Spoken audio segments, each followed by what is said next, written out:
नमस्कार, रेवटी लाइव में आपके साथ मैं हूं सिमरन कौर। बाबा उमाकांत जी ने शाहजहांपुर में बताया लोक और परलोक बनाने का आसान तरीका।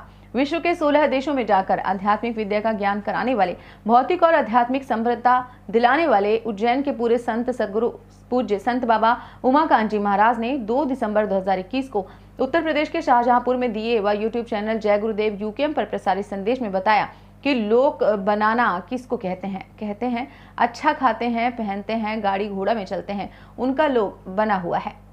पर लोक बनाना किसको कहते हैं? इस मृत्यु लोक के ऊपर देवी देवताओं के बहुत से अलग अलग लोक हैं। घर में बैठकर ही स्वर्ग बैकुंठ देवी देवताओं के लोक जाने लग जाओ, उसको परलोक बनाना कहते हैं।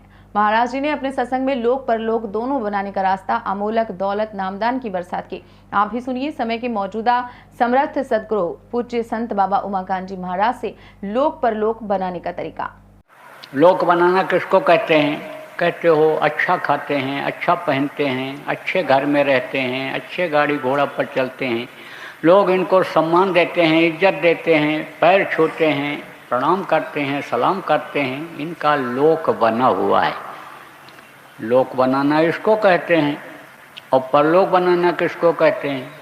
जहाँ पर आप रहते हो यह मृत्यु लोक है, लेकिन इसके ऊपर भी बहुत से लोक हैं।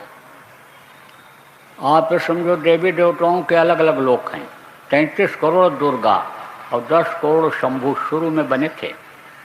अब इन 3 देवों को लोग ज़्यादा जानते हैं, ब्रह्मा, विष्णु और महेश। इनके लोक हैं। इन तीनों की माँ हैं आद्या महाशक्ति जिनको कहा गया, उनका लोक है। इनके पिता हैं ईश्वर जिनको कहा गया, उनका लोक है। ब्रह्म लोक है, पार ब्रह्म लोक, सतलोक, अलख लोक, अगम लोक, अनामी लोक, बहुत से लोक हैं। तो उन लोकों में भी आप घर में ही बैठ करके, गृहस्थ आश्रम में ही रह करके जाने लग जाओ तो उसको परलोक बनाना कहलाएगा। वहाँ भी आते जाते रहो। देखो, मरने से आदमी डरता है। बड़े बड़े धनी मानी हो, बड़ी मान प्रतिष्ठा हो, राजा महाराजा हो, और उससे कह दो कि कल तुम सवेरा नहीं देखोगे, रात में ही ख़त्म हो जाओगे, गारंटी के साथ कहता हूँ, और तो हड़बड़ा जाएगा।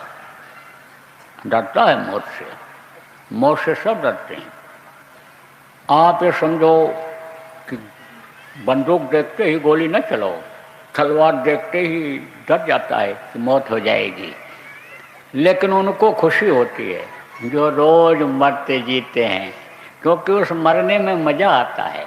मरने का मतलब क्या होता है? शरीर हिले डुले नहीं, इसमें ताकत न रहे, देख न पावे, चल फिर न पावे, तो कहते हैं कि ये मर गया। तो मरता तो है शरीर, लेकिन इसके तत्व तो नष्ट नहीं होते हैं, तो इसमें सड़न गलन बदबू नहीं आती है। और 10 प्राण 5 ही प्रकार के ऊपर निकलते हैं साधना में, 5 प्रकार के ये नीचे रहते हैं, तो खींच लाते हैं। याद बराबर आती रहती है इस शरीर की।